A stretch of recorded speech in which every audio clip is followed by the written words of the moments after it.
Soy José Sande y después de explicar en el vídeo anterior lo que era el concepto de productividad y un ejercicio básico de lo que es la productividad de un factor, ¿no? Cómo calculábamos para el año 0, el año 1, calculábamos la tasa y lo que era el índice, ¿no? Ahora vamos a pasar ya a un ejercicio más complejo que es de productividad global, ¿no? La diferencia de la productividad global de la productividad, digamos, simple, de un solo factor, es que aquí vamos a tener muchos bienes producidos y muchos factores empleados, ¿no? Lo mejor es verlo con un ejemplo, ¿no? Tenemos una fábrica que produce un día 10 automóviles y 2 motocicletas. Y para ello emplea 50 trabajadores, 8 horas diarias, 20 máquinas y 10.000 kilos de materia prima. El automóvil tiene un precio de venta de 15.000 euros y la motocicleta de 6.000. Bueno, entonces, lo primero que nos damos cuenta es que nos habla de muchos bienes y muchos factores productivos, ¿no? Aquí sigue dándonos datos sobre lo que es el coste de los factores. La hora de trabajo cuesta 10 euros, el alquiler diario de las máquinas supone 2.000 euros por máquina y el consumo diario de materia prima 6 euros. Bien, entonces vemos que tenemos diferentes bienes y diferentes factores empleados. ¿Cómo podemos sumar automóviles y motocicletas? ¿Cómo podemos sumar trabajadores, máquinas y kilos de materia prima? Pero la única forma de sumarlo es transformarlo todo en dinero. Por eso decimos que lo que es la productividad es el valor de la producción entre el valor de los factores empleados, ¿no? Entonces transformamos en dinero. 10 automóviles por el precio 15.000 euros, más 2 motocicletas por el precio 6.000 euros. Y ahora los inputs, los recursos, ¿no? Teníamos 50 trabajadores por 8 horas, por 10 euros la hora, ¿no? Más 20 máquinas, que estaba aquí arriba, y nos cuesta la máquina 2.000 euros por máquina, ¿no? Más 10.000 kilos de materias primas por 6 euros. Entonces, lo que hemos hecho es multiplicar lo que es el número por el precio, tanto de los outputs, automóviles y motocicletas, como de los inputs, trabajadores, máquinas y materias primas. Y al final nos queda un índice. En este caso no podemos decir, como el ejercicio anterior, automóviles por trabajador, porque es un índice complejo, un índice en valor, ¿vale? Entonces la interpretación del índice es que conseguimos de cada euro que invertimos, de cada euro que invertimos en lo que es en inputs, en factores productivos, sacamos 1,56, ¿no? Esto es lo que nos muestra la relación, ¿no? Que lo de arriba es 1,56 respecto a uno de abajo, ¿no? El año siguiente, porque como sabemos es interesante comparar la productividad siempre con el año siguiente, el año anterior, ¿no?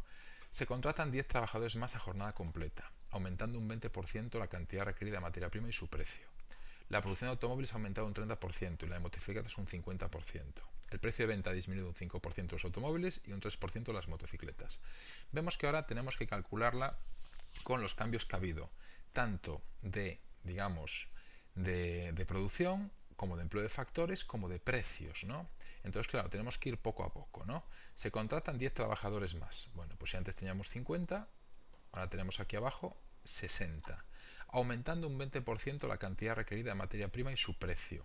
Antes requeríamos 10.000, el 20% de 10.000 son 12.000, pero también aumenta el 20% su precio, 6. Si multiplicamos 6 por 20%, 6 por 2, 12, 1,2. Entonces pasamos de 6 a 7,2, el precio de la materia prima, ¿no? La producción de automóviles ha aumentado un 30%. Bien, teníamos 10, ahora tenemos 13. Y la de motocicletas un 50%. Teníamos 2, el 50% de 2, 2 por 5, 10 es 1, ¿no? Tenemos 3, ¿no?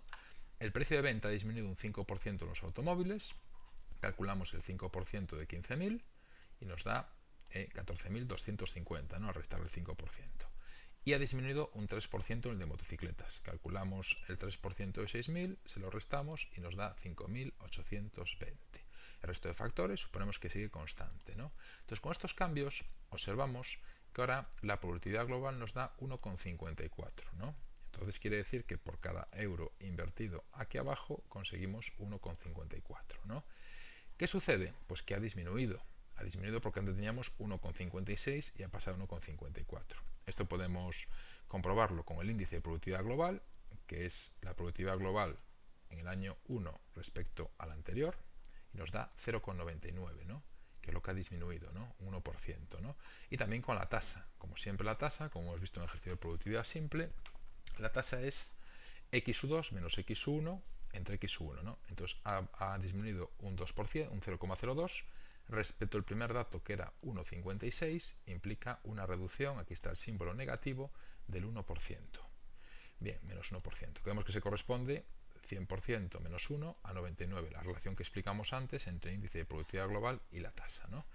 Pero, aunque aquí, por ejemplo, nos encontramos que hay libros, o a veces, por ejemplo, recuerdo un examen de la PAU de Andalucía, ¿no? Que había unos criterios de corrección publicados por la comisión que terminaba aquí, ¿no? Pero suele ser habitual el analizarlo eliminando el efecto de la variación de precios, es decir, considerando qué ha pasado con la productividad del segundo año, qué ha pasado, se ha producido más, se han empleado más factores, pero sin tener en cuenta que han cambiado los precios, empleando los precios del primer año, ¿no? Empleando el 15.000, el 6.000, etcétera, con el denominador, ¿no? Entonces es útil analizarlo desde el punto de vista técnico. Entonces, si hacemos la productividad global real del segundo año, repito, las cantidades obtenidas en el segundo año, los factores empleados en el segundo año, pero con los precios del primero, tenemos que el resultado es 1,82. Realmente la productividad global real ha aumentado. Al hallar el índice nos dará 1,17, antes había disminuido, ahora ha aumentado, y la variación, lógicamente, el 17%, ¿no? Entonces podemos resumir que a precios corrientes la productividad disminuye un 1%. A precios corrientes que decir utilizando los precios del año 2 en el año 2, ¿no? Pero a precios constantes, si eliminamos este efecto de los precios al utilizar el mismo nivel de precios, en cambio aumenta, ¿no? Entonces el descenso de los precios de venta y el aumento del precio de las materias primas oculta un aumento de la productividad técnica. Realmente se ha obtenido más producción física al emplear estos recursos, ¿no?